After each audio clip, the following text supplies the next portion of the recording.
va a llegar el gol del Arsenal. Ozil marca Mesut Ozil. Bellerín, otro defensor, otro disparo, Monreal, gol. Marca el futbolista español, marca Nacho Monreal. Pim pam pum. This is Arsecast Extra. Hello and welcome to another Arsecast Extra, as always with James from Gunnerblog. James, goodly Sunday evening to you. Goodly Sunday evening to you too. You must not be long back in Dublin. I'm literally 15-20 minutes back in the house, and I'm sitting here right in front of the microphone to record the podcast with you, having just returned from London. We had a very annoying, well, it wasn't that annoying, but the plane landed in Dublin. It was one of those where we were a bit early, so we didn't have anywhere to park.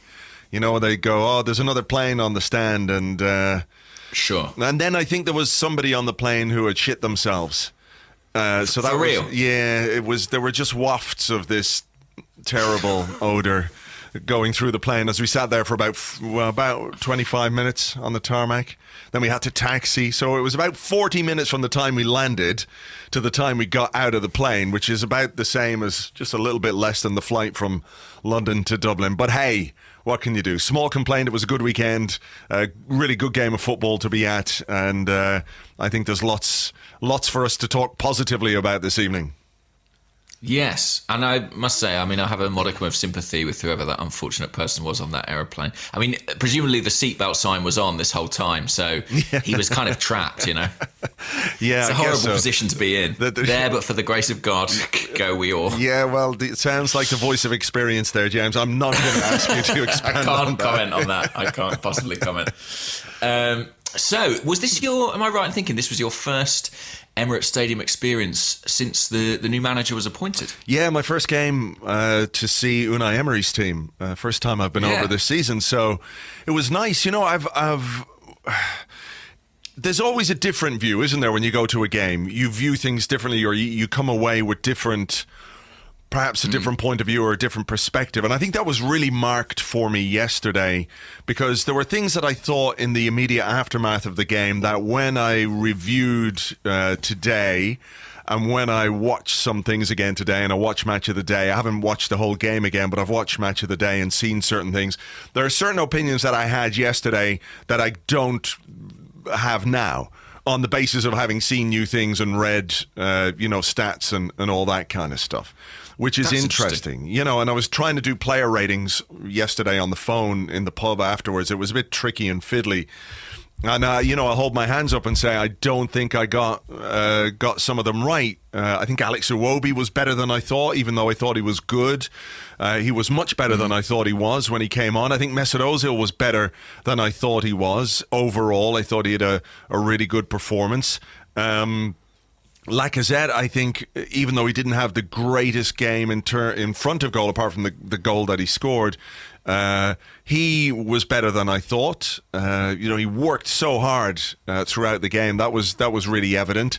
I thought perhaps the change when he took Aubameyang off, I was thinking, why are you doing that when we need a goal and you're taking off a striker? And then I heard somebody say that Aubameyang hasn't scored a goal yet against one of the big teams or made an assist. And I know it's still a very small sample size, but I do wonder if that was in Unai Emery's thinking. But overall, you know, it was a really positive day, a really positive game. I think one that we can be overall very happy with. And I know that every time we do a podcast, we talk about, well, the defensive mistakes and the defensive errors and the chances we give the opposition. And I do wonder if at this point we just have to accept those as part and parcel of who we are. And if we can compete despite having those deficiencies, is that not a really positive thing? Maybe I'm thinking about it wrong, but I don't know. That just occurs to me today. No, I think you're absolutely right. I think that's certainly who we are at the moment. And look, it's a darn sight better than who we were, certainly for most of last season. So I think it is something we have to accept. And also the manner in which we're playing does sometimes leave us a little bit vulnerable in some areas. I also think against an opponent of Liverpool's calibre, I think you have to accept they're probably going to create chances to score. Sure. I don't know any Arsenal fans who went into yesterday's game thinking we're going to keep a clean sheet here. No. You know, almost invariably they were going to get chances and score goals. And the fact that we came away from it with a point, I think, is really positive. And I think that there was a lot to like about the performance. And I wasn't there actually yesterday. Unusually, I wasn't at the game. But watching it on telly, it struck me that the atmosphere looked really good. I mean, was that reflected in your experience in the stands? A little bit, but I was sitting beside my brother, who is obviously the Mug Smasher, and he's a Liverpool fan. So he like he said, he doesn't necessarily react if there's goals and things like that. He can sit in his hands. But if he perceives a foul, let's say a Liverpool player commits a foul, and he doesn't really think it's a foul, which is when every time a Liverpool player commits a foul, by the way, he can be a bit like, and he was very aware of not outing himself as a Liverpool fan, sitting beside a guy who was singing his head off the whole game. In fairness, this guy was absolutely shouting his head off. The atmosphere was really good. And I think what was quite interesting was when they scored, there was apart from the Liverpool fans down the other end, which I couldn't really hear from where I was sitting, there was a silence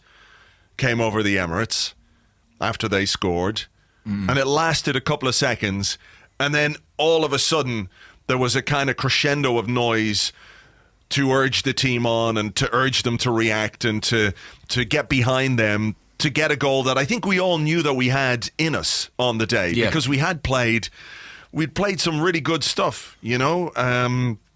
There was a lot to like about the way we played, and overall in this season there's a lot to like about our resilience and character, and we use these words and have used these words week in, week out now, haven't we, because of our second half performances, the way that we score goals in the second half, win games in the second half, come back from a goal down here or there, and get ourselves back into games. So I think what we had there was the crowd knew that this wasn't a fatal blow.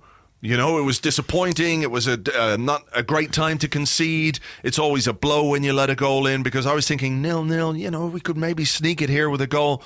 But there was sort of like it felt like something is growing between the fans and the team, that there's a sort of a trust or a belief on behalf of the fans that we can still get something even against a team as good as Liverpool.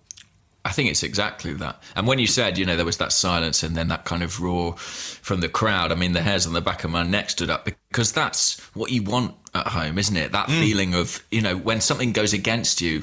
So many times in the past with Arsenal, it's felt like, you know, we concede one goal and the whole house falls down. You know, it all collapses. And it doesn't feel like that at the moment. Particularly, I think, because of this sort of strange occurrence of us sort of growing into games and being stronger in the second half, there is always a confidence that we will come through in the end. And I think there was probably a strong sense of injustice as well, because I think had we, you know, lost 1-0, I don't think that would have reflected our performance. I think that would have been less than we deserved. So the fact that we were able to come back and get the point, I mean, look, it was a game that's kind of on a knife edge. There were chances at both ends. It could have gone either way. And I think most people accept that a draw was probably a fair result.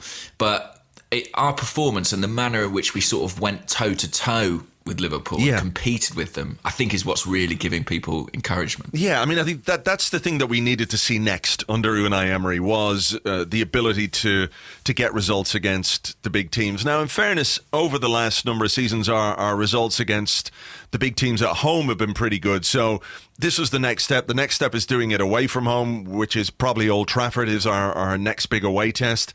But on the basis of us having to get something from that game, going a goal down, playing against, you know, a front three that's been fantastic this season, perhaps allowing them a couple of chances too many here and there. But, you know, we had a couple of really good saves from Bernd Leno. They hit the post, of course. That was one. Oh, that one I thought, oh my God, it's trickling in. It's trickling in. Who was there, though? Who was there following that ball in to make sure that if it didn't go in, he could get it clear? Lucas Torreira. Boy, that guy was fucking great yesterday.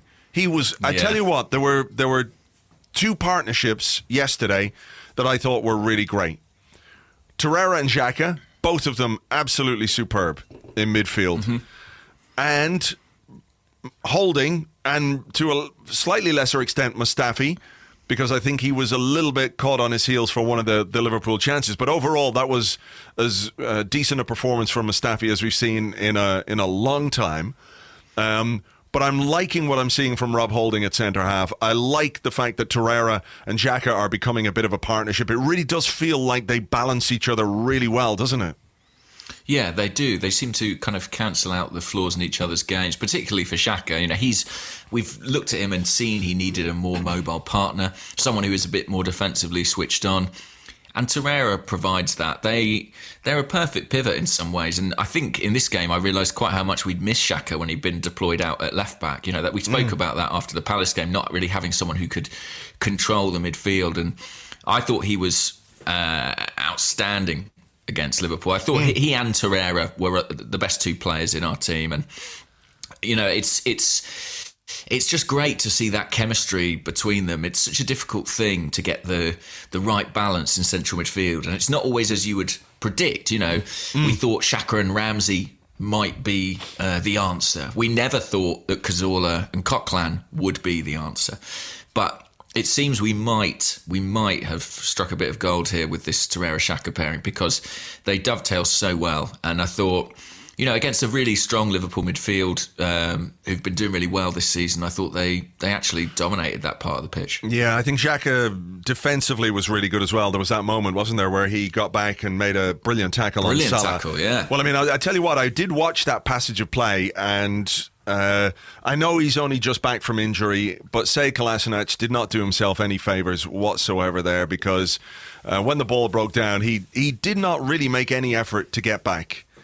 And Xhaka saved his bacon, and that's not something you would normally say. And I saw people waxing lyrical about Kolasinac. I thought, under the circumstances, considering who he was playing, he did okay.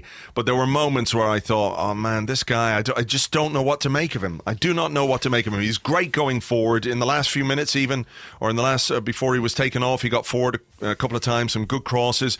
But defensively, he worries the shit out of me. He really does. But I think that, I don't want to talk about that actually today, and we can maybe discuss that at a later date or different podcast when he's got a few more games under his belt. But I just wanted to illustrate the fact that where he was lacking yesterday, Xhaka was there to make up for it with that tackle. And it's not something you normally associate with Xhaka, is that kind of defensive awareness. And look, I was glad that Kolasinac was fit ultimately on the day. Yes. You know, whatever reservations I had about him, it was better to have a left back of sorts than no left back at all, which is what we were facing up to without him there. So, yeah, I thought that was good play from Xhaka, and I thought, you know, defensively, he was really good on the day. It's a part of his game that has been criticised, and justifiably so, but I just think he's got so much more support. I mean, it seems crazy now to think that, you know, a matter of months ago, we were playing a midfield where it was basically Xhaka left on his own while everyone else bombed on.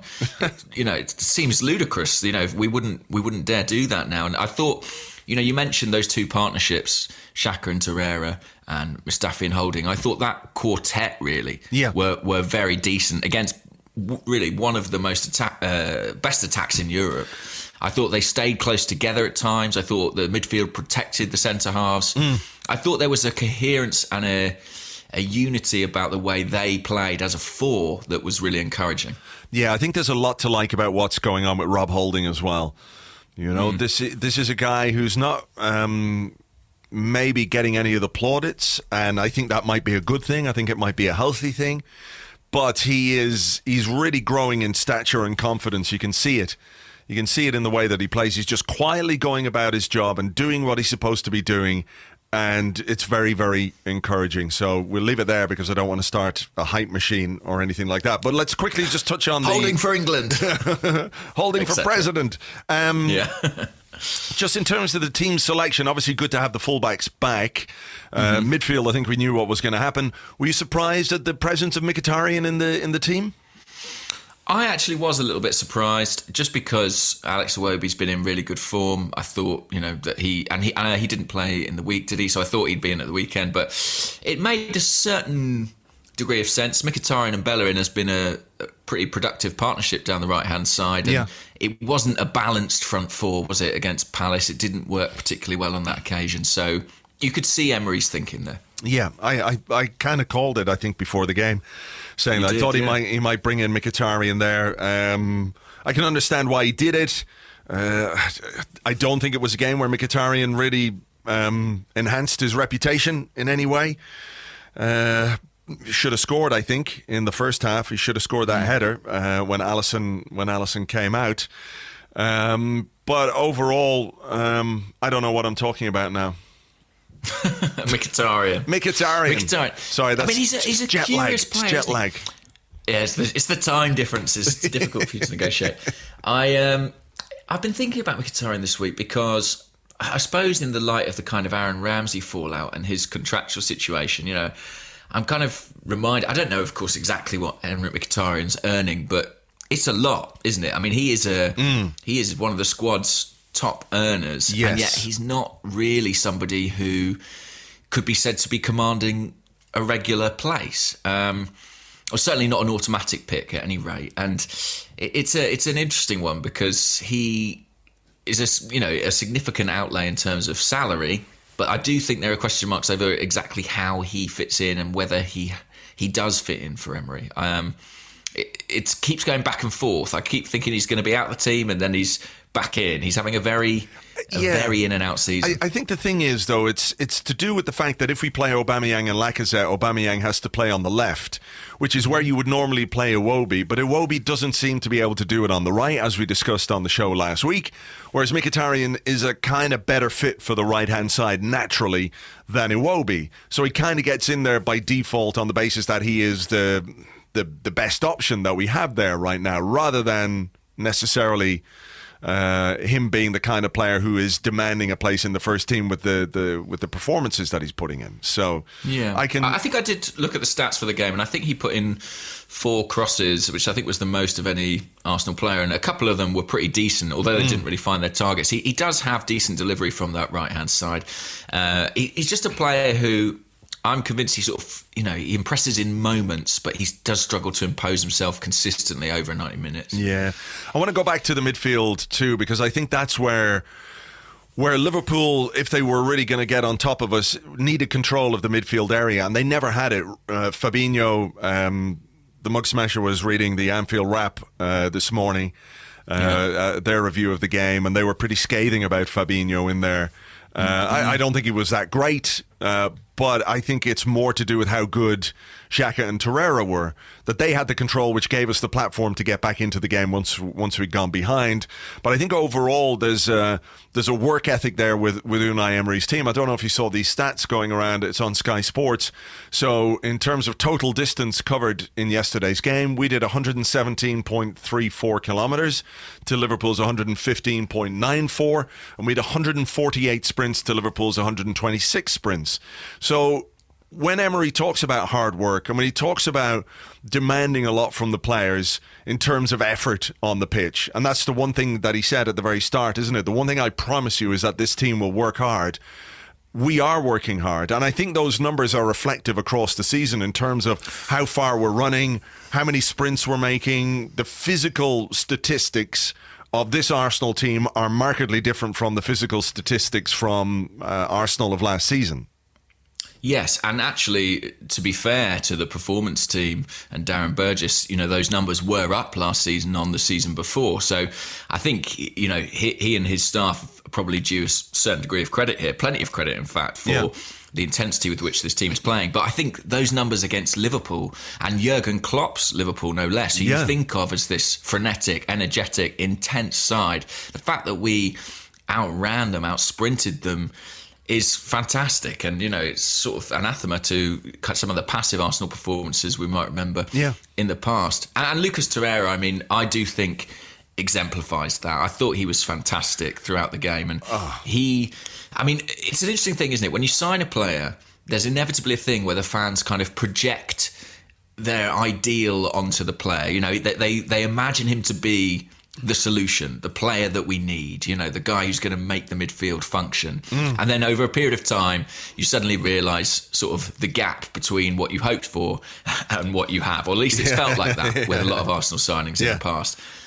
In his case, I feel like he is not only matching those expectations, I think in terms of what he does on the ball, I think he's exceeding expectations.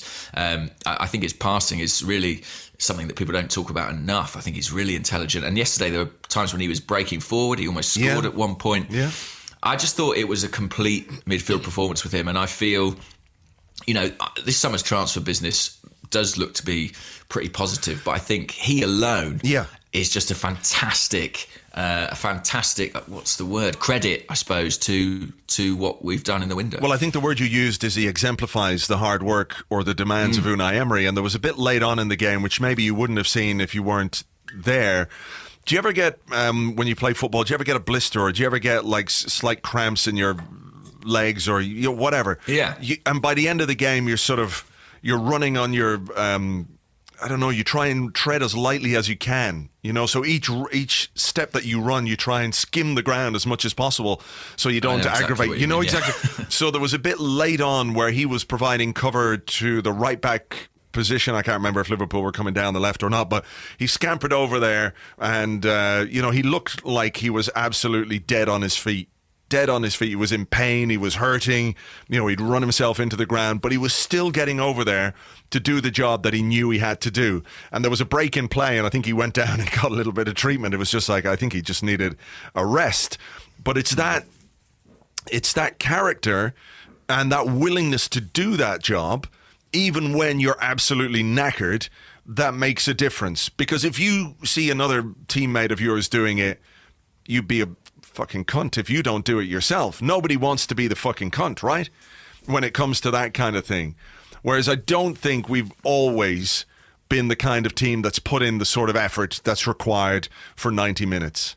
I don't think we have. And he absolutely is an example to every other player about what you can give physically, mentally, organizationally, whatever kind of other alleys you can think of.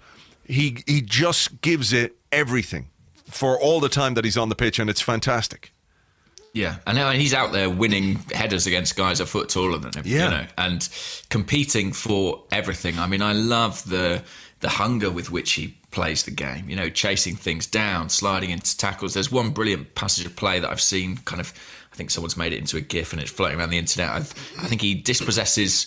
I think it's Mane, and then with a brilliant tackle, and then Arsenal have the ball. They give it away. 20 seconds later, the ball breaks to Salah, and he's in there again, winning it back. Oh, really? Okay. Yeah, he's just mopping up, and so tidy in the way he wins it back, the way he moves it on. I really do feel that we're blessed really to have got him for the fee that we got him for as well, which I think is, in the scheme of things in the current market, an absolute bargain. And watching him blossom, I mean, I think he's actually the only Arsenal player to have featured in every competitive game this season. Despite his late arrival and his relatively slow introduction to the team, he's played in every single game, which I think shows how important he is. And he's been used, even when he's been left out, as a kind of tactical substitution to help us secure points or push on and win points. So he's made himself absolutely indispensable. I found that GIF. To be honest. Oh, have you? Yeah, I found it, and that is exactly it. That's exactly what I'm talking about. He's watching, he sees us give the ball away, chases down one guy, chases down the next guy, puts his body in front, wins the ball, plays it to his teammate, and off we go again. Brilliant. Absolutely brilliant. It's pure professionalism, really, and that's what you want. And one of the words you mentioned, talking about what he helps bring to the team, is organisation. And I think... for a lot of Arsenal fans watching this Liverpool game, that would have been one of the big positives, that we did look organised. And actually, when you look at the kind of heat map of position map of average positions for every player in the game, there's like a remarkable structure and symmetry to this team. And I thought we looked a lot more sort of tactically robust than perhaps we have done in some of these big games. Yeah. I would agree. There was a lot to be happy about with what we saw yesterday. I think it's the kind of performance that we needed for people to start really taking us a bit more seriously. I don't think we're title contenders or anything like it yet, but there's something going on And even if we can't always put our finger on exactly what it is all the time, it's clear that something is happening and it's positive. So let's just go back over a couple of the incidents in the game. They hit the post. Not great goalkeeping from Bernd Leno. No, he was in no man's land, really, wasn't he? I mean, it was funny. Both keepers kind of had a moment like that. Yeah. Alisson got caught out on the Mkhitaryan header, and arguably both should have been a goal. Yeah. I mean, Leno's an interesting one. I have to say, I like a lot about him. I really like his confidence. I like his distribution. I thought he made a couple of excellent saves yesterday, particularly from Van Dijk. But I also think he's looked a little bit flappy on crosses. Now, I'd probably include Liverpool's opening goal in that. Okay, we can discuss that then. Well, yeah. I mean, what did you make of it? I've had to watch it again because, having only seen it really once when I wrote the blog this morning, I wasn't sure if it was poor goalkeeping or if he was just a bit unlucky. And I have to say, I think I'm coming down on the side of him just being a bit unlucky because of the touch it got off Holding, which took it into the path of Milner. I think he has to try and get there. It's a really good cross. I think we've got to give some credit to the cross. It's difficult for the goalkeeper. Well. Yeah. So it's difficult for the goalkeeper.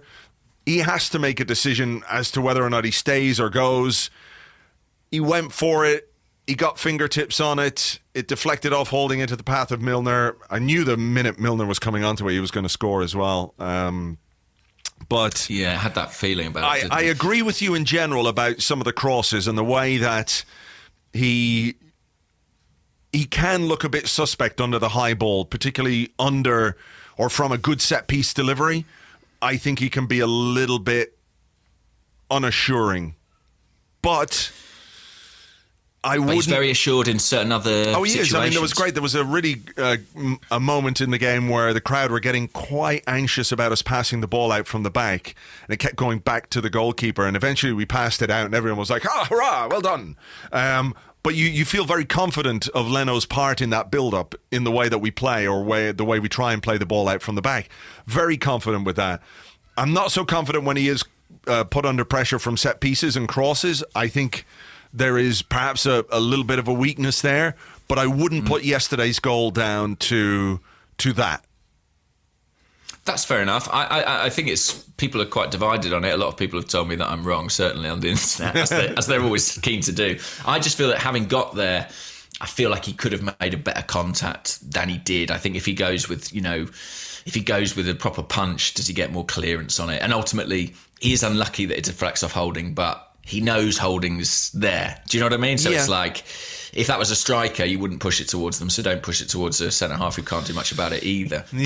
But I take your point that there is definitely an element of misfortune involved as well. Yeah. And I also think, you look at the other end of the pitch, you've got Alisson, who's a £75 million goalkeeper, whatever he is, making certain similar errors, certainly this season. And I do wonder if there's a trade-off involved here. You've brought a goalkeeper in who is very confident with the ball at his feet, has brilliant reflexes. He's in every respect a very modern goalkeeper. Yeah. But maybe isn't, the classic Premier League Petr Cech style, brilliant under the high ball keeper that we might be accustomed to. And ultimately, a decision is being made between those two, I think, based on the different qualities they bring to the team. And what you would say is, at whatever he is, 26, 10 years younger than Petr Cech, at least Leno has the opportunity and the chance, in all likelihood, to improve in that situation. Yeah, I think we can improve him. I just think sometimes there are things that players are good at naturally, and I think Cech is naturally a dominant goalkeeper in that regard. Under the high ball, he's good at punching. He can come for crosses. Generally speaking, he's pretty solid in that area. Not so much with the ball at his feet.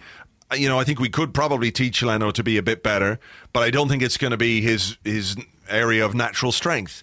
I think that comes with his shot stopping and with the ball at his feet and the way that he can be involved in our distribution. So yeah, look, I can't really pin too much blame on him for the goal. And the other thing I'd say is I thought Hector Bellerin yesterday was fantastic again. The only time that they got in behind him was for that goal. So that was a little bit unfortunate, but I thought overall Bellerin was very solid at right back. Just going back to their goal that wasn't the offside goal, what's your thoughts on that? Because I think that's the right decision. I do as well. And I know that the laws of the game kind of dictate otherwise, but when that ball is played through, I find it hard to accept that Mane's not active at that point. But he goes for the ball, and then drops off when Firmino makes the run through. So he's offside. He goes for the ball. Flag should have gone up there. That's I think where the problem is. If he was walking back towards his own goal, hands in the air, do you know what I mean? Sort of, I'm not going for this. I think that's different. But he would have got onto it had Firmino not, and he was certainly headed that direction. So for me, that was the correct call. I mean, obviously, some officials might have seen otherwise. So in that respect, it's a little bit of an escape for us. But I was actually quite surprised when on the TV they were like, "Oh yeah, no, that goal should have stood." And BT have that thing where they have an official in the studio and he says what he thinks, and he was like, "No, that's a good goal. It's a mistake from the guys at pitch side." But yeah, for me, I was like, well, Mane's involved there. He's trying to play the ball. He is absolutely involved. I don't know how anybody could dispute that. So, after whatever happened after that, I think he was offside. I don't know if the offside decision was made because of that, though. I think that the linesman gave the offside because he thought Mane was ahead of the ball when Firmino put it over Leno. So I think it was it was the right decision, but for the wrong reason. So, I don't, Liverpool and Liverpool fans can think what they like about the goal being good or not, but I think he was offside and he was active. He went for the ball. The flag should have gone up, and, I think the right decision came out in the end there. So we're a goal down. We're at home. We've been playing well. The crowd is behind the team. There's good atmosphere. There was a little spell when Liverpool, after the goal, I think, controlled the game a little bit. Sometimes it can set you back on your heels. We made some changes. We brought on Iwobi for Mkhitaryan, and Ramsey came on for Aubameyang.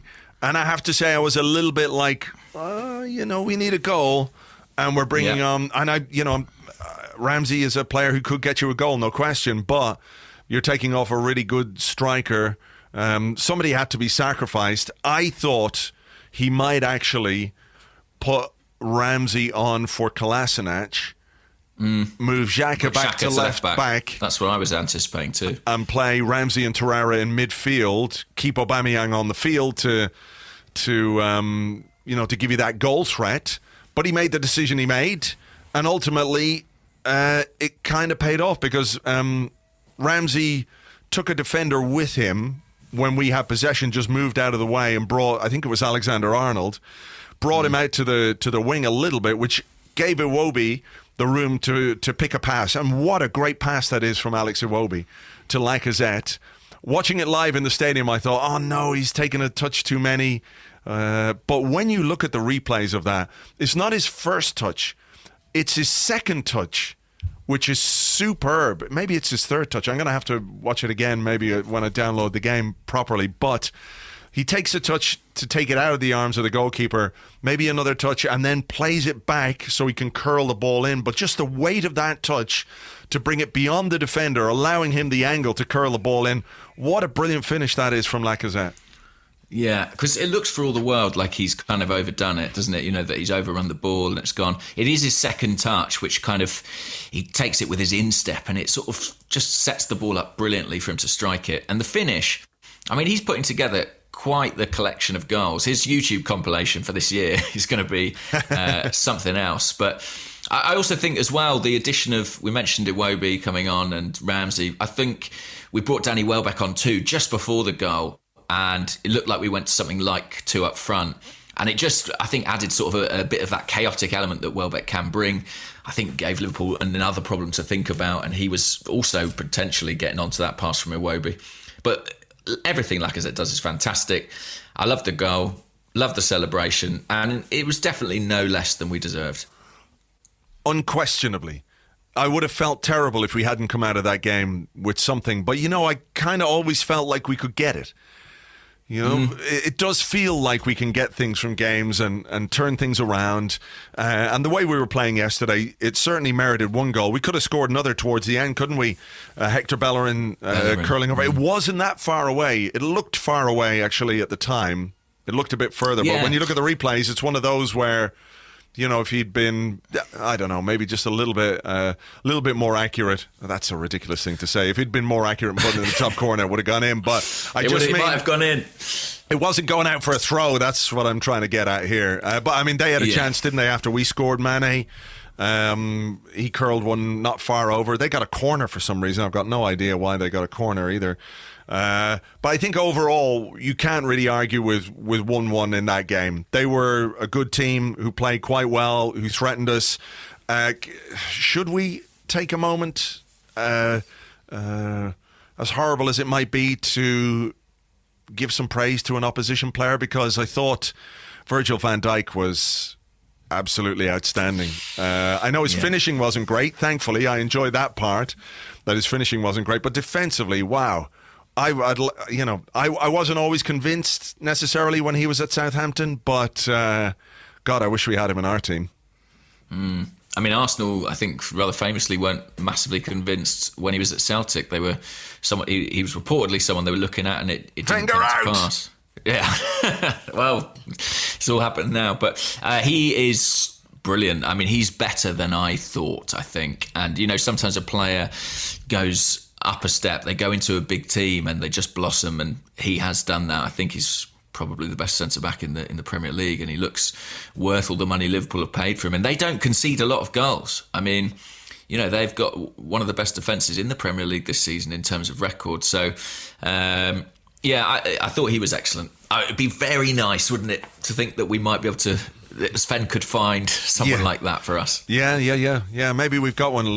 He's kind of tall and Greek, isn't he? So we'll see. Yeah, we'll see if young Dinos Mavropanos can be our Virgil van Dijk. But I think that's some way down the line. But just, without wanting to blow smoke up Van Dijk's arse or anything, I just think it puts into context the performance that we had against a team who were very good, who have been very good all season long, who've only conceded 4 goals. To come away from that game knowing that we were in it for 90 minutes. We could have won it. Maybe we could have lost it as well. But ultimately, we've proved something to people who were dismissive of the run that we were on, which I can't get my head around it. This sort of contradiction in terms, isn't it? Yeah, you're only beating the teams that you're supposed to beat. So you're only beating the teams you're playing. Yeah, assholes. What are you doing? You should be beating 2 teams at a time.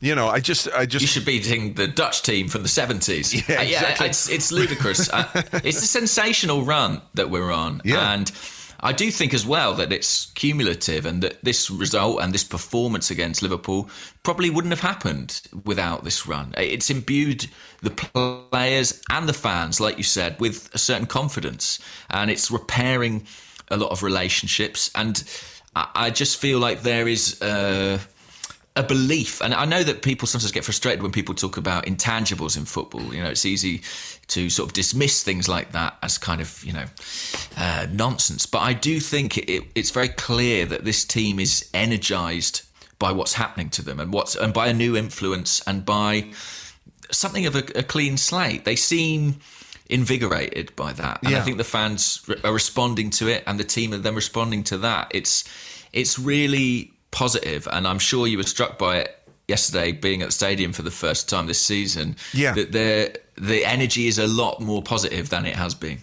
For sure.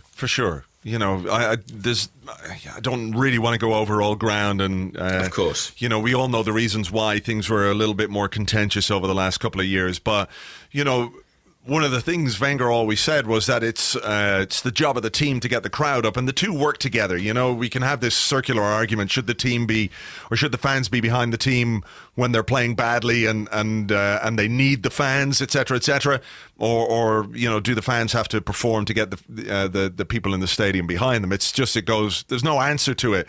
But what you can say is that since the 18th of August, when we lost 3-2 to Chelsea, our record is win, win, win, win, win, win, win, win, win, win, draw, win, draw. That's a fantastic run. That's a fantastic Sounds run. good. It does sound good, doesn't it? And you're right. It absolutely played a part in our belief, our ability to get something from the game yesterday, and our ability to not feel in any way, even if I think Liverpool were favourites, not to feel inferior even when we went behind, to know that we had whatever we needed within the squad, within the tactical structure, within the way Emery used his subs and got his team playing. We knew we had a goal in us at least, and so it proved. So overall, a really good day, I think. Yeah, and look, 2 home games to come next week against Sporting and Wolves. And I like that in the aftermath of the game, Emery was immediately talking about, look, we've had a couple of Premier League draws. We want to go and get 3 points against Wolves next weekend.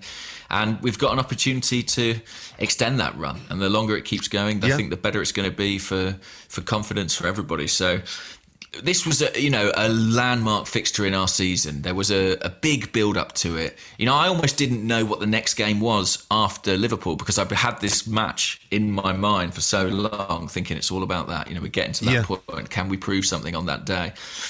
And I think we came through that day, if anything, feeling better about this team than we did before. So yeah, it's a step forward. It's a little step forward, isn't it? It's another step forward. We've got these little tests, little markers in our season that we either go past or we take a little step backwards before we go forwards again. This was one of them. I think we came through it with flying colours, and I'm glad to have been there for my first match of the season and to watch Unai Emery's Arsenal for the first time. So. And can I ask, what was the Mug Smasher's impression of Arsenal as a neutral? Did you chat to him at all about that? Yeah, he was impressed. He was impressed. I mean, he obviously knows a lot about Arsenal because of what I do, and we talk about it a bit. So yeah, he was impressed. He kind of felt a little bit like it was points dropped for Liverpool, just based on the chances that they had. But he wasn't going crazy about it or anything like that. But he sees there's a lot to like about Arsenal. Lucas Torreira was somebody he waxed lyrical about. Thought he was absolutely fantastic in midfield. So yeah, he enjoyed the experience. The last couple of times actually we've gone to this game together, Arsenal have won fairly convincingly. There was a goal. Remember the game when Ramsey scored that brilliant goal? Scored the dipping volley or the half volley type one. He was at that one with me. There was another one a good few seasons ago where I think we won 3-0 or 3-1. So his experiences of watching Arsenal versus Liverpool at the Emirates have been... he's enjoyed the day out and everything else, but not so much the match, whereas he enjoyed the match yesterday. But I think he felt like it's... there might well be a gap between us and Liverpool, but it's not significant. And that's... Well, they're pushing to win the league this year, aren't they? I mean, that's what it's about for them. So every point dropped, especially when you're going up against that rampant Manchester City team, is potentially costly. But I think for us, and given our targets, I think it's a better point for us than it is for them, certainly. Yeah, I would agree with that. Okay, we will 6-1 Manchester City beat Southampton. Holy shit. Yeah. Holy shit. Okay, well... We've got a way to go still. We do indeed. Okay, we are going to take a break here and come back with your questions and more in part 2 right after this.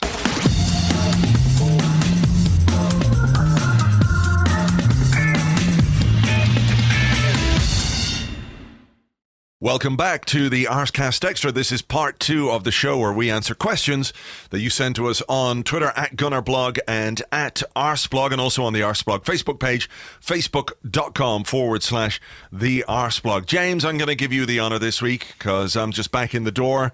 Need to get my shit together. You're obviously much more organised than I am. So you go right ahead with the first exciting question. I've got my head in the game. Okay, well, I've actually got 2 questions on the same topic, so I'll give you them both. Okay. Sorry to, mess with the rules. The first one comes from Kevin Smith, who's at Kevin Smith 1211 on Twitter. And Kevin says, is Rob Holding ready to go a whole season as our main man centre-back? And then following up from that, we've got Ram, who's at RamArsenal21, who says Rob Holding was massive yesterday, and surprisingly Mustafi brought his A game. When Socrates is fit, would you pair him with Holding, or are you happy with the current partnership? One swallow does not make a summer and all that when it comes to Mustafi. You know, we've seen him play some fantastic games before. I remember the North London derby last season. He scored a goal, but overall his performance was absolutely fantastic, Mustafi. But Stamford Bridge last season as well. That was another one I seem to recall. Yeah, I can't really remember that one.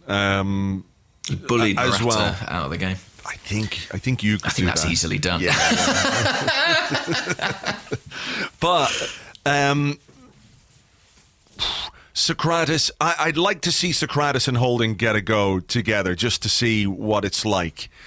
Now, it may well be a case that Socrates turns out to be as error-prone as Mustafi, in which case we have a bigger problem at centre-half than we already do.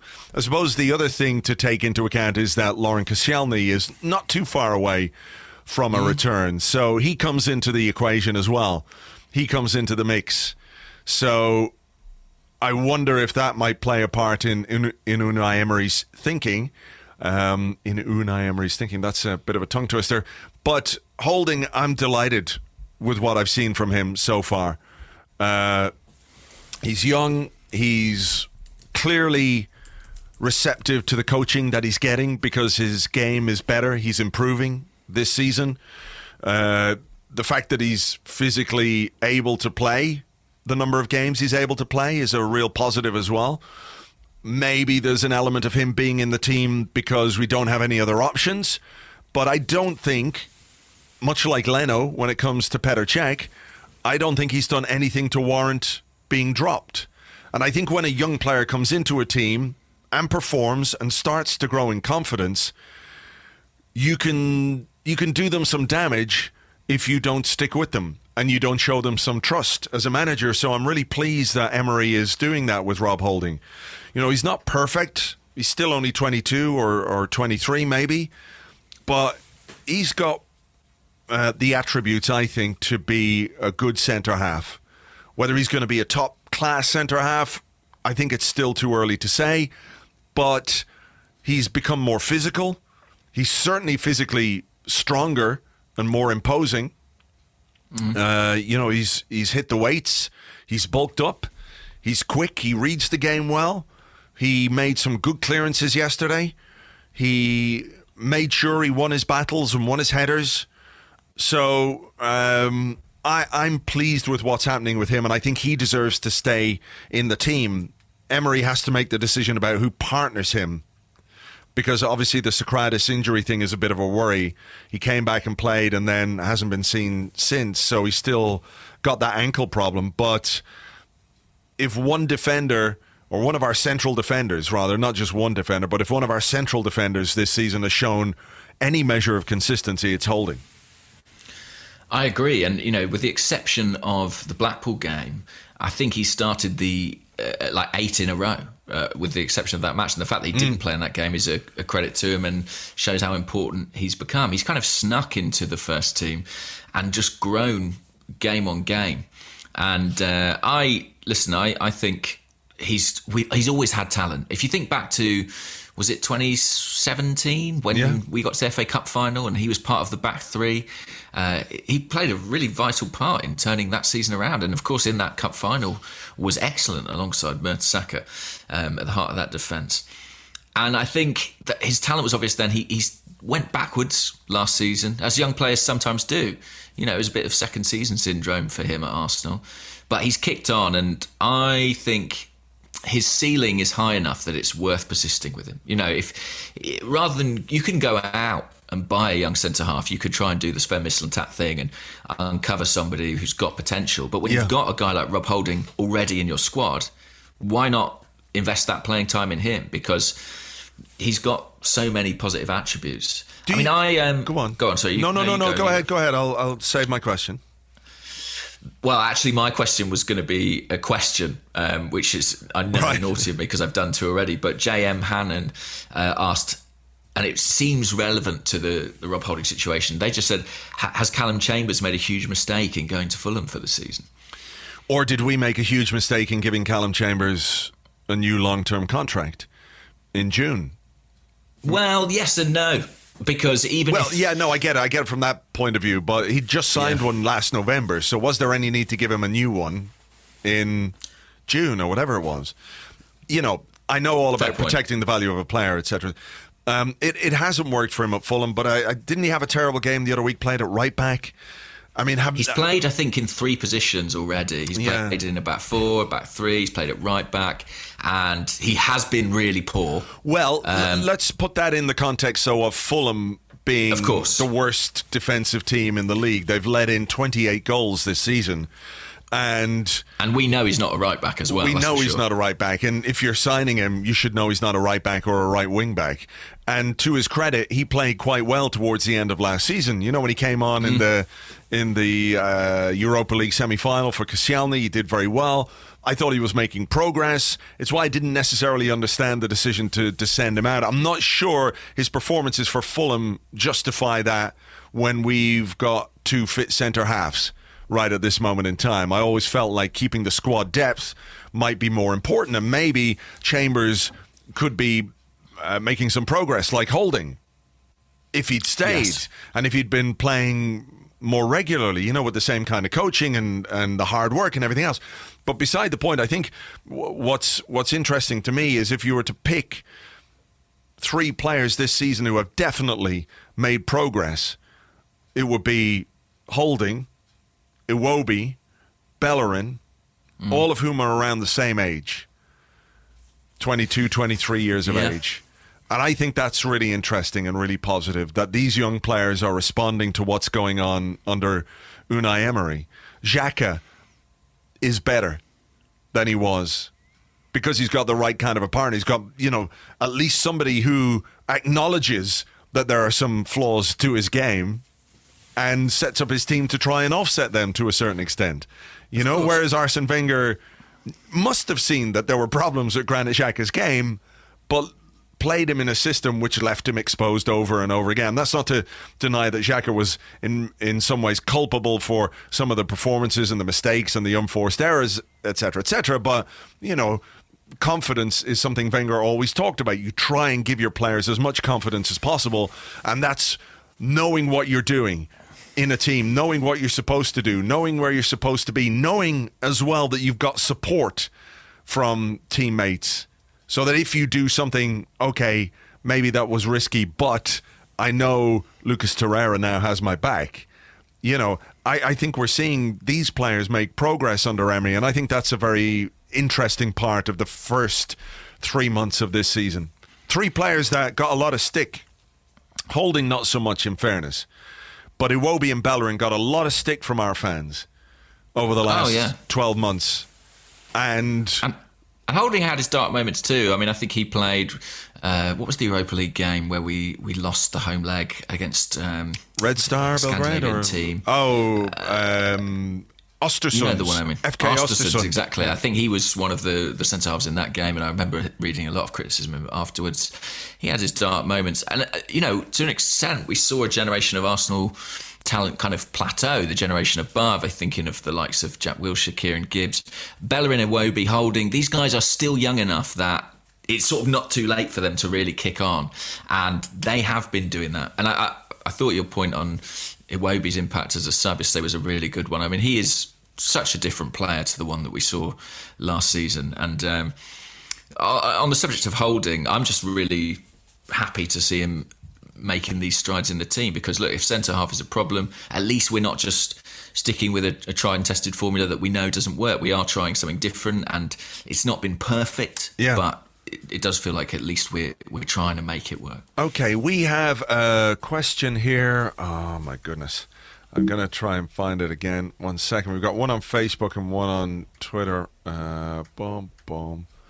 Here it is. One on Twitter is from the Front Row Gooner, who is at Arsenalism 13. What did you make of Emery's energy on the touchline during the game? It seemed to have an impact on the team and the fans. Is this something we've been missing and could benefit from? And then Pradeep Kachala on Facebook says, what do you think of Emery on the touchline? He's very entertaining, but could it distract from the team over time? Do you want to know, will I make a confession here? Please. I didn't really watch Unai Emery on the touchline at all during yesterday's game. I really didn't.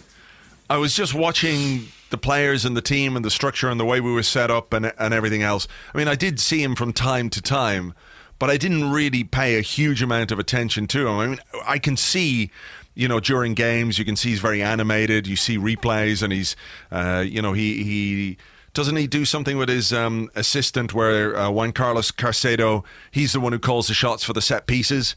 So Emery sits back in the dugout and Carcedo gives the signal for the type of set piece that we do. He is animated, but I didn't pay a great deal of attention to him yesterday. One really nice set piece yesterday, wasn't there, off the training ground? That led to a Xhaka chance in the first half, I think it was. It's nice to see some of those coming into play. Because so many of them are just a waste. Yeah. That the short corners sometimes drive me mad. I like that there's a bit of variety, and I like that we're trying things, and it is good. But maybe it's the traditionalist in me. There was a guy behind me actually who just kept shouting, "Get in the box! Get in the box!" And we'd be like in our half, and he's going, "Get in the box!" You're going, okay, look, there is a time and a place for all that. A corner for me is a good time and a good place, but yeah. Yeah, no, I know what you mean. It can be frustrating, but it's nice when they do come off. I mean, I watched the game on the telly, and you saw a fair bit of Unai Emery. Unusually, he was shown more than Jurgen Klopp. Klopp is a very animated manager who commands a bit of camera time as a consequence, but there was quite a lot of focus on BT Sport on Emery. I mean, I think Steve McManaman was the pundit and was like, his players can't hear him. It doesn't really make any difference. Yeah, hold your finger up in the air and say 1 minute then, Steve McMahon. No cunt can fucking see you either. Steve McManaman. Oh, okay. McManaman, okay. Fine. But nice to have a dig at Steve McMahon anyway when we get the chance. Okay. But I like it. I mean, look, I like it. I'm not sure. I think McManaman's probably got a point. I don't know how much tangible impact on a game it can have, but as a supporter, on a sort of emotive level, I enjoyed it. And while we were talking about the Lacazette goal, I watched the replay here on arsenalist.com, and it cuts to Emery afterwards, and his celebration is brilliant. I mean, he just was really caught up in the passion of the moment, and I just like it. Is that fair? I mean, I don't know what benefit it has. I don't think it's a distraction. I don't think it's a problem. It's not like he's out there gouging out people's eyes or anything like it. Giving them cancer with his cancer thumb. Exactly. It's, it's just someone who is absolutely invested in the moment and trying everything possible to influence the outcome of the game, even when it's probably very, very difficult. And I kind of empathise with that, because as fans, we're sort of all in that position of desperately trying to influence the outcome whilst strangely separate from it. Yeah. And passion is what we love. We love it when players show passion. We love, the celebrations. We love it when they're fired up. And I think, why should it be any different with a manager? Yeah, no, I like it. I've got no problem with it. I do think sometimes it is a little bit, the idea that a guy shouting on the sideline can make a huge difference. It is maybe just a matter of reinforcing all the stuff that he's worked on during the week. It's not about just what he's shouting on the sideline. He's reminding them what they've done in these situations, on the training ground, and how he's coached them and everything else. So, yeah, it's grand. When you're winning and when results are good. And if results aren't good, people will turn it around and say, look at this guy screaming his head off on the sideline. He should have a bit more composure. But yeah, it's fine. It's fine with me. On the subject of Emery, Elder, who's at Carla5262, sent in this question. And she said, have we underestimated how good Emery actually is? What he's done with this group of players in a short space of time is quite remarkable. I don't think anyone expected us to be quite where we are now so quickly. Have we Well, I think back to the night when he was announced as the Arsenal manager at which we remember well, our infamous live podcast in which we didn't the Mikel Arteta special. And I bought a wig. I bought a Mikel Arteta wig. Oh my goodness. I think back to that, and I think about my reaction to him, and it was underwhelming. I felt underwhelmed by Unai Emery. And just for people to know, I've got a new podcast coming out. We've got one coming out. I maybe put it out on Tuesday, an interview with a guy who's written a book about Emery. Romain Molina is his name, and the book is called El Maestro. I did a big interview with him about Emery and about the work that he's done at his various clubs and what kind of a character and man he is, so you can get a bit more insight into what's going on there in that particular podcast. I wouldn't go so far as to say what he's done has been remarkable. I wouldn't go that far. I think he's had a really positive impact. I think the results have been really good. You can't argue with the results and the points that we've got on the board. But I think it's still really early to try and make any definitive judgment about the work that he's doing. Am I enthused? And do I think we're going in the right direction? Yes. Do I think there are still fundamental issues that we have to contend with that could quite quickly change the complexion of how our season is going? Yes. So I'm just remaining a little bit cautious. I like it. I like him. I like the discipline and the hard work. You know, whatever else you might say about your football team, if you feel they've given 100% and they lose, it's much, much easier to live with that than a team that you know is going through the motions. And we saw that last season, didn't we, at times with some of the performances that the more or less the same players put in. They weren't doing what they're doing this season under Emery because it wasn't being demanded of them. So I think just the basic changes that he's made are really positive. I think there's a lot to like about those, but I'm just going to stand back a bit and not say it's remarkable because I think they are basics that any manager who looked at that squad would have said, that has to be addressed, and this is how I do it. So I'm happy with how it's going so far, but I'm not going to go overboard just yet. That's all. So your hashtag Emery out is what I'm getting from that. Don't start. There'll be people who'll take that seriously. No, I know. I just think we need more time to get a more rounded view of the work that he's doing. That's all. Yeah, I think that's absolutely right. I mean, it's only 11 Premier League games at the end of the day, but I think he's been sensible and I think he's been competent. He's been super competent. I don't want to damn him with faint praise, but he has been pragmatic. And he has addressed some of the issues with this team. I'm not going to say all. You know, we've still got our problems. And I think there is a tendency, isn't there, as fans, particularly with media being how it is these days, to hail someone as a genius or a buffoon, you know, and take it to the extremes. But I think he's just been super competent. And I'm looking forward to listening to that podcast because, like a lot of Arsenal fans, he's not a manager I knew incredibly well when he was appointed. Yeah. And we are learning about him. And I'm not going to sit here and say I think every decision he makes is the right one. There are points, you know, substitutions he makes that I'm scratching my head, starting lineups he names that I don't understand. But I do think for the most part, he's definitely done a good job. And he's galvanised the group.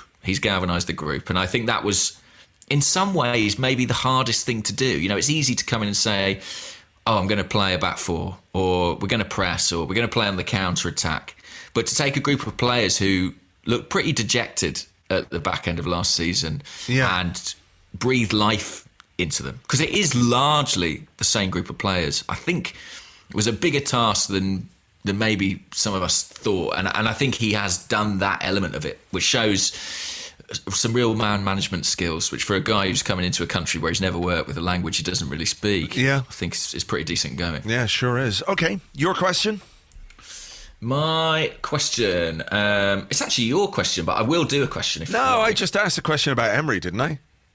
No, that was me. No. You are jet lagged. Hang on a second. I asked you one from Facebook and one from Twitter, remember? I asked you about Emery. I see what you did. You dropped one in there. Okay, that's fine. It's definitely Elder. Do you remember Elder's question? I do remember Elder's if he's question, remarkable. Yes. Yeah, okay, I get it. I am jet lagged, a bit tired, I have to say. Okay, here's a couple of questions. Okay. Here's a couple. We're really playing with the format today. Okay. Robbie Scholes, who's at Robbie Scholes, says, with the continued outstanding performances of Reiss Nelson in Germany, what do you think about the idea of cashing him in for 25 million and investing 50 million to get Zaha? With Zaha entering the peak years of his career and already an elite Premier League winger. Meanwhile, Luke Bowyer says, when was the last time you had a young player doing as well on loan as Reiss Nelson? I can't remember a better performance. And if people don't know, he scored again for Hoffenheim this weekend. And I can't believe it. Questions from Bowyer and Skulls on the Arsecast. Who'd ever have thought? It's a great goal. Have you seen it? Yes, I did. Holy moly, what a hit. Yeah. I mean, he's sort of falling over as he hits it, and it still bends beautifully into the far corner. 5 Bundesliga goals I think he's got now. Yeah. It's really a bigger impact than I anticipated. I thought at this stage of the season he'd be feeling his way into the team. You know, I thought maybe in the second half of the season we'd see him getting more game time and making his presence felt. He's been fantastic, and it does make you wonder, to be honest, what he might have done in those Europa League games last season if he'd been playing in his proper position and not as a wing back. Yeah. As valuable as that game time presumably was to him. I don't think we should sell Reiss Nelson. Now, everything I'm seeing of Reiss Nelson makes me think I would want to see more of Reiss Nelson at Arsenal. I'm not seeing dollar signs when I see him scoring goals in the Bundesliga, are you? No. If he's outstanding and making outstanding progress and he's just signed a new deal with us, why would we sell him and buy somebody else? You know, this is a young guy who's come through our academy. He's gone out on loan to make a statement, I think, about the talent that he has. You know, he's had the confidence to go abroad, to go to a big league, to a Champions League club, which Arsenal aren't this season. It's worth remembering. And he's performing really, really well. And that's fantastic for him, but also fantastic for us. Because if he continues the way he continues, or even just has the rest of this season, even if he scores another 4 or 5 goals, you know, it's a really good return for an 18-year-old player, in his first full season of first-team football. So I think he's a player that if he makes progress away from home on loan, he should come back and play for us. That's what I think. Yeah, I can't wait. Can't wait to see him come back next season and see what he can do with all the experience, with all the confidence he will have gained out there. And I think, you know, he deserves big credit for taking that step. And, you know, it's following a trend that has occurred in the last few years. We've seen Jadon Sancho and Ademola Lookman do it, but he is making a quicker impact, I think, than they did, and a bigger one in terms of the goals he's scoring. Yeah. And I'm a confirmed admirer of Wilfried Zaha, but I don't think I'd be willing to trade in Reiss Nelson to get him, because I just, you know, he's one of ours, and I think he's going to be an outstanding player, hopefully, if he carries on like this. And in fact, a lot of people asked this week, let me have a look. One was Matt, who's at the Matt Myth, says, would you bring Reiss Nelson back in January to compete for a place in the first team or continue to let him develop at Hoffenheim? And there were a few people asking that. I mean, I think it's probably unlikely that we have the ability to do that. Usually with the season-long loans, they're pretty definitive, aren't they? I think so, but he did say something the other week about the possibility of coming back in January. Oh, really? I think so. I could be wrong, but if it were me, and unless there were a crisis of some kind in terms of injuries and players available to us, I think I'd leave him on loan for the season. I think I would. He's obviously having a good time. He's obviously thriving. He's enjoying his football. He's enjoying the responsibility he's being given. And if he comes back to Arsenal with, let's say, everyone's fit, you've got Aubameyang, you've got Lacazette, you've got Ozil, you've got Mkhitaryan, you've got Iwobi, you've got Ramsey, you've got Welbeck. Where's he going to play? What's the benefit of bringing him back for the odd substitute appearance or the odd whatever Carling, if we're even in the Carling Cup or FA Cup appearance, when he could be playing Champions League football for Hoffenheim and scoring goals for them? So unless there's an injury crisis of some kind, I say leave him out there and let him continue what he's doing.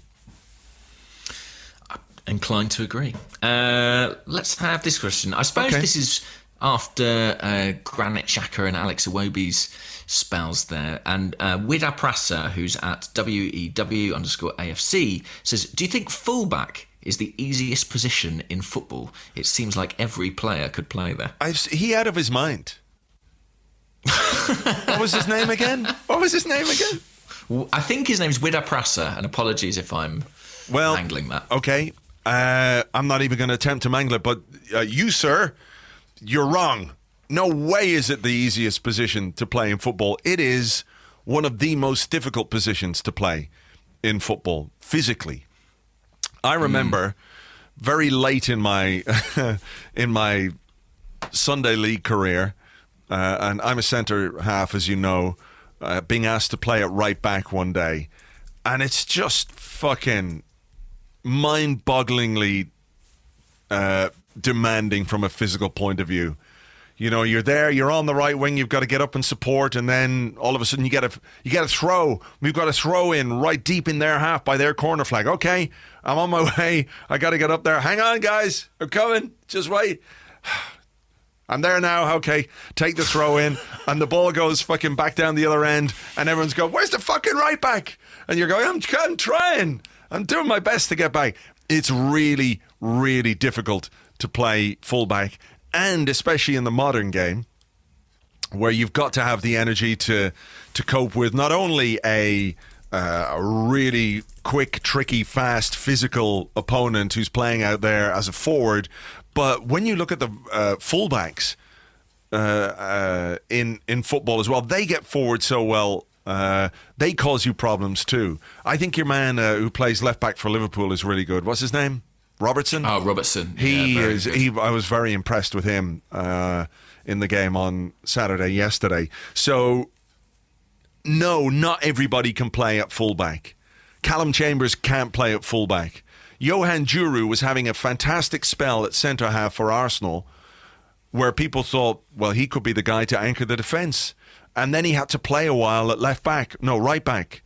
And it was like, okay, it's over now. It's over for Johan Djourou. I just don't know. It's not, anyone can't play there. You could fill in and do a job, but it's a very specialised role. Very specialised role.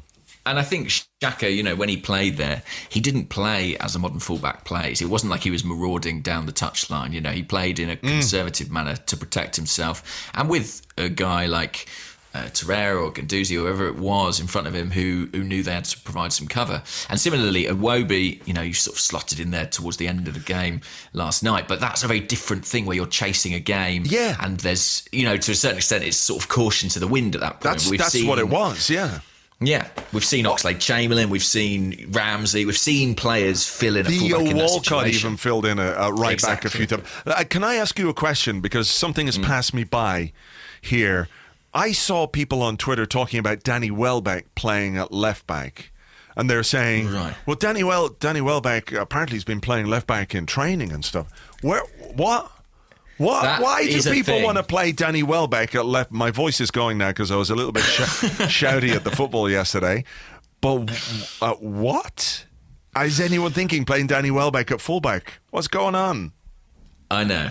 Well, look, fortunately, it didn't come to it. I mean, you would have really surprised me if you told me that Iwobi would be a fullback at any point, but it's a very different scenario, isn't it, when you're sort of throwing everything out the game. And as Jurgen Klopp said, Arsenal brought all their strikers on. He thought Bergkamp or Van Persie were going to come on in a minute. So I agree with you. I think fullback is actually physically one of the most demanding positions on the pitch, probably with central midfield. And technically as well, you're operating in really narrow spaces all the time. I mean, the technique required to sort of keep the ball in play, to get to the byline, to get those crosses in. I mean, a player like Hector Bellerin is someone right at the apex of the game, really, for me, in terms of what he does physically and technically. Yeah.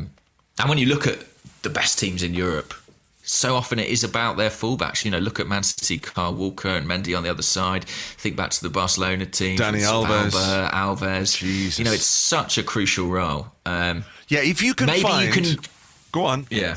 I was going to say, maybe you can kind of protect yourself and get through a game as a fullback, but to be a top-class fullback, I think you've got to be absolutely exceptional. If you can find a really, really top-class fullback, you give yourself such an advantage.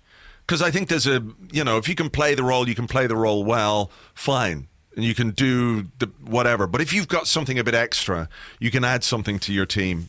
You really can, and those players are few and far between, it has to be said. But, you ask any central defender, will you play fullback today? They'll be like, fuck. Remember, even Vermaelen, who was actually not terribly ill-suited to left back because he's a good left-footed player. He wasn't, he's not a 6'4" kind of centre half. He was a 5'11", 6 foot guy. So, he wasn't completely out of his comfort zone there. He hated it. He hated playing there. Central defenders hate playing at fullback because you have to run all day fucking long. Whereas if you're a centre half, go on, what were you going to say? I was going to say, do you remember Pascal Sigan at left back? Yeah. It was carnage. Yeah, I mean, look, I can understand why. It's just because you're a defender doesn't mean you can play every defensive position. Fullbacks occasionally are interchangeable. We've seen Bakary Sagna play a bit at left back. Bellerin played a little bit at left back. I don't think it suited him at all. Lichtsteiner has played over on the left. Jenkinson played there on the left. There's a lot to be said. There's a reason why Unai Emery picked Granit Xhaka at left back is because he needed a left-footed player at left back. And he was basically the only one that he had. And when you think about what kind of a player Xhaka is physically, he did pretty well there, for the couple of games or the 2.5 games that he had to play there. And also, I mean, Xhaka's actually not a great example of this, but the physical profile of a fullback in the modern game and a centre-back is really different. And actually, I think fullbacks share more generally with central midfielders than they do with centre-halves, which is why I think sometimes when you see a guy like Maitland-Niles or a guy like Coquelin, pressed into those positions, they can kind of manage all right, because I think the physical demands are more related than they are between a fullback and a centre-half. Yeah. Which is why someone like Chambers can look like such a mess when he's out on the flank. Is it my question? I've lost track. I think so. Okay, Alex Cook, who is at AKC3 in Austin. Presume that's Austin, Texas. It is. I've looked at his location. He says, does the proposal of Arsenal being part of a European Super League hold any appeal to you? Not really. I mean, I don't want to be left out. And I'll be honest, I found it hilarious that Tottenham we were on the proposed list and Spurs weren't. But I love the Premier League. I love English football. And I think that the Champions League kind of works as is. I feel like it's horribly inevitable, but it's not something that I am desperate for. I love watching us play Crystal Palace and Wolves next week and whoever it might be. I love the history of those rivalries and the fact that it's all sort of relatively local. I love the fact that it's easy for fans to go to games home and away and not extortionately expensive with the travel and the accommodation. So it's not something that I look forward to, but I accept that for economic reasons it probably is an inevitability.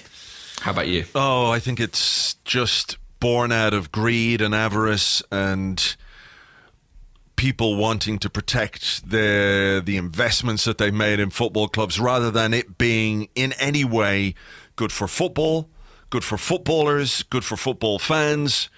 It is just the height of, what's the word, capitalism, whatever it is, this idea that football is something that they can just milk and exploit and wring for every single last penny that they can get from the game, whether it's good for the game or not. And I think it would be terrible for football. I think it really would be. And I agree with you that it's probably an inevitability. I think it's really sad that that's the case. But these are just... no, it's just bad. It really is bad. Did you read the stuff in Der Spiegel the big long expose on Gianni Infantino and all that came out. I read the top lines. I haven't read the whole thing. The whole article is really well worth a read. I mean, it gets a bit Right. it gets a bit dry at times in terms of some of what's going on, but it just gives you detail and background, and it explains why FIFA is still probably as corrupt as it ever was under Sepp Blatter. It explains why football is going in a direction that many of us don't like. Maybe that's because of our age, or maybe it's because we're used to different things. But, a European Super League, because it would have to come at the expense of the domestic league. Simple as that. You couldn't have the two things running hand in hand. So that means Arsenal don't play London derbies. It means we don't play the majority of our games at home against other, Yeah. It's just, and by home I mean England. Sorry, obviously you would have home games in the Europa League or in the European Super League, whatever the fuck they're going to call it or whatever they do. It's just awful.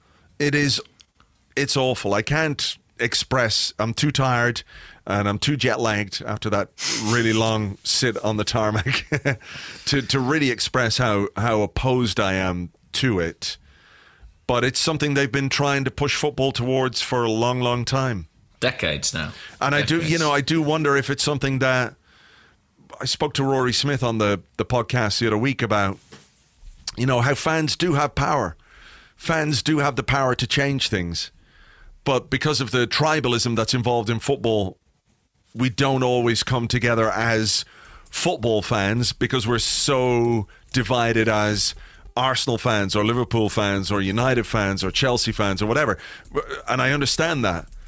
But I think for the good of the game, it's something that I hope fans will mobilize against, because it would destroy the Premier League, domestic football in all of the countries in which, these top clubs are going to come from. In Spain, in Germany, in England, in Italy, France. It would just be terrible. And it's not, ultimately I don't think it's good for fans either.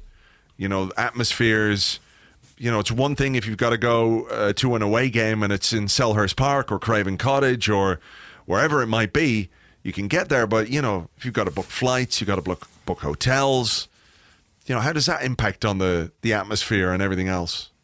Yeah. You can do it occasionally, but not week in, week out. You can't do that. No, and that's sort of what the Champions League is for. And I think it has to. One of the good things about the Champions League is that you have to qualify for it. You're not in there just because you happen to be a kind of powerful club historically. You're in there on merit. And I've got no enthusiasm for it at all. I think the Premier League is absolutely part of the fabric of English culture. I mean, not just English, but particularly English culture. Yeah. And it'd be really sad for me as a fan to sort of see that eroded. So I hope it doesn't come to it. I really do. Up yours, European Super League. That's what we say on this podcast. We've got the Europa League. What more do we need? Exactly. Europa. It's almost European in its phrasing, whatever. Anyway, look, we've been podcasting for quite some time now, so I think we should leave it there for this week. And just, let's not end on a bad note. Let's remember what a great game we had this weekend and the great performances and everything else.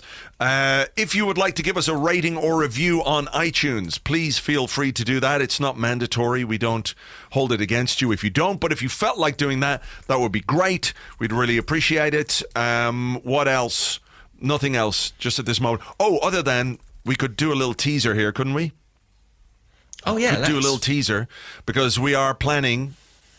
as soon as your schedule allows, of course, because you're doing all this, acting. Pretending to be other people.